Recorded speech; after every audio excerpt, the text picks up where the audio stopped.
Before you spend a single dollar getting your home ready to sell, you need to hear this because every year homeowners lose tens of thousands of dollars on renovations they thought would increase their value, but actually it hurt their bottom line.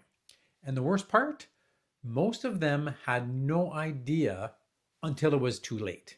So if you're thinking about selling in the next year, this video could save you a massive amount of money. Because one of the most dangerous things a seller can do is walk into a renovation store, scroll on Instagram, look at Pinterest, or talk to friends who sold 5 years ago and assume those upgrades will still pay off today. We see it all the time.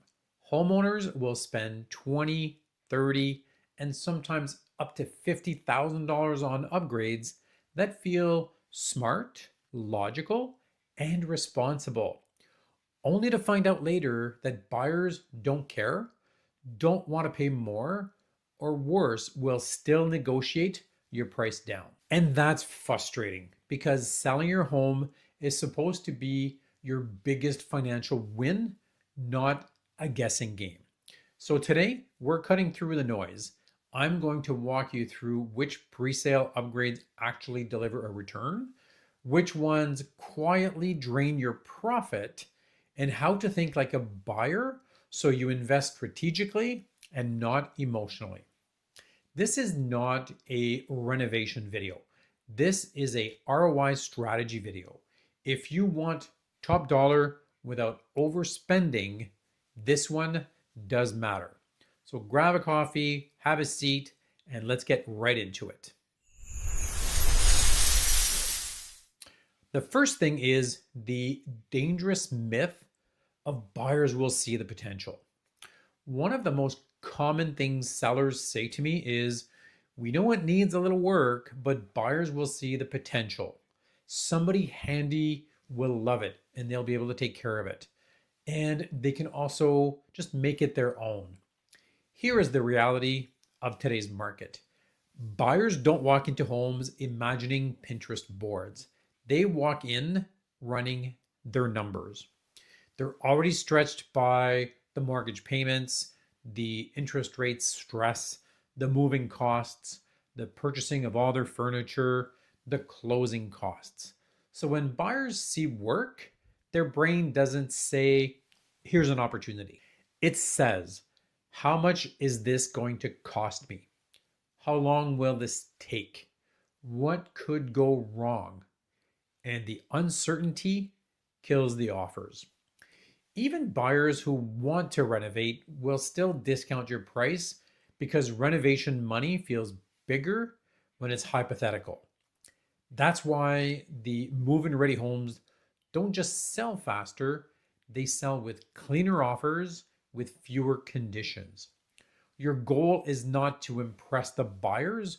Your goal is to remove the reasons they hesitate. The second thing is deferred maintenance is the silent profit killer. Before we talk about what adds value, we need to talk about what destroys it quietly. And this is the deferred maintenance. This is the stuff that sellers get used to living with. A roof that's probably fine, a furnace it's old, but it's still working, minor watermarks, electrical systems that haven't been updated, and plumbing quirks you've learned to ignore. That dripping faucet, the leaky tub, these are all little things that buyers will notice. Buyers won't ignore all of these things.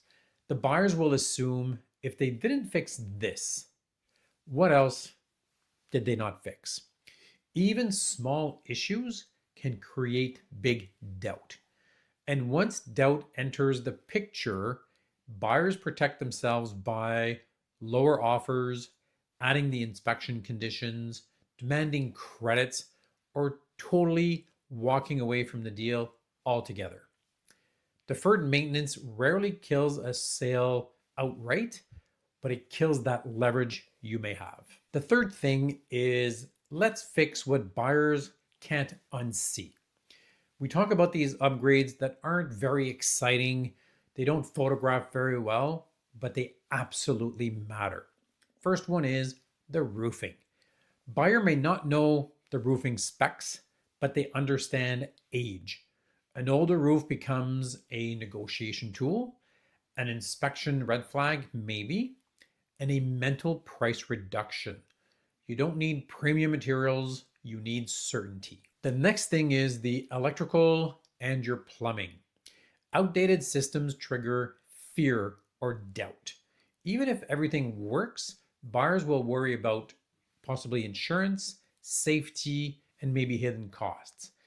Fixing these doesn't raise your price dramatically, but it protects your price. The other item is the heating, cooling, and comfort. Buyers care deeply about heating efficiency. An aging furnace or AC doesn't kill the deal, but it absolutely weakens the offer. The buyers mentally subtract the replacement costs, whether it's fair or not. The other item is the water management. Anything involving water must be addressed. Basements, grading, foundation cracks, window wells, sump pumps. Water issues will also equal uncertainty. Uncertainty equals discount. Now let's talk about the ROI sweet spot. Cosmetic upgrades that sell emotion.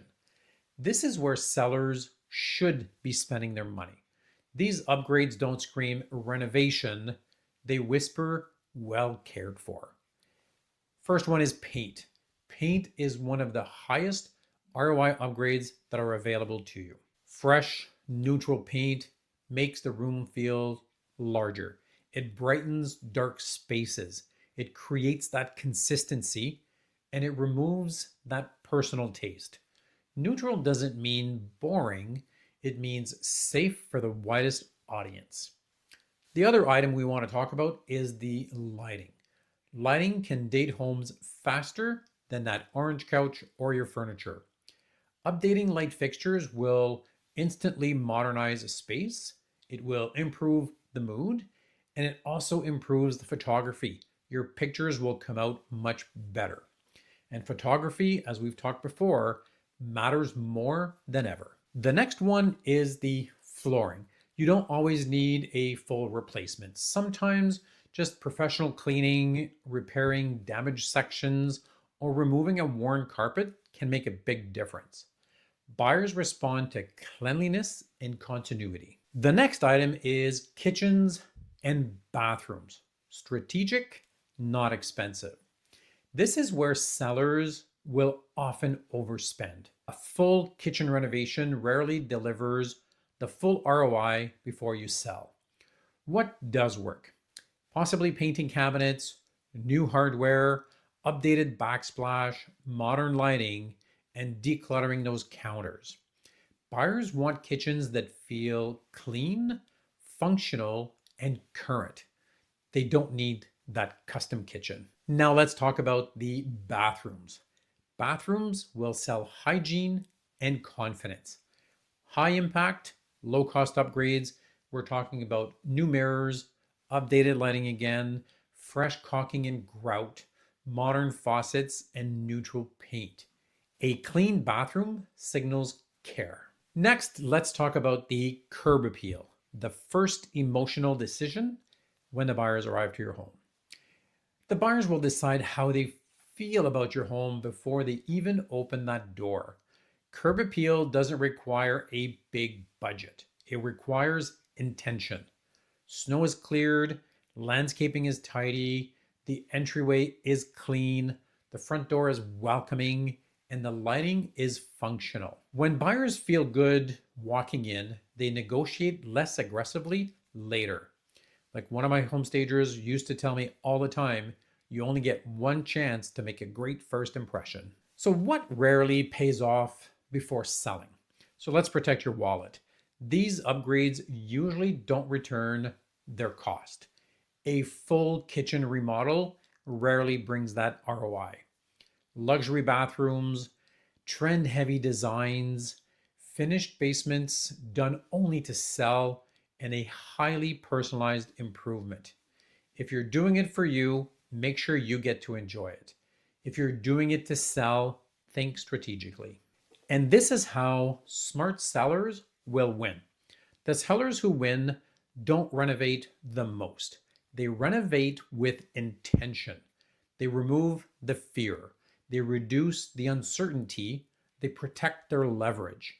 And that's how you get stronger offers, fewer conditions, smoother negotiations, and more money at closing. If you're thinking about selling and want clarity on what actually matters in today's market, start early. Preparation isn't about doing more, it's about doing the right things to get the most money. Thanks for taking the time to watch this video. If you found it helpful, feel free to share it, give it a thumbs up, and don't forget to subscribe for more straight talk on real estate. I will see you in the next video, but in the meantime, if you have any questions about which renovations would work for you, make sure to give me a quick call, or you can always email me at jeanricher@jeanricher.com. Merci beaucoup et bonne journée.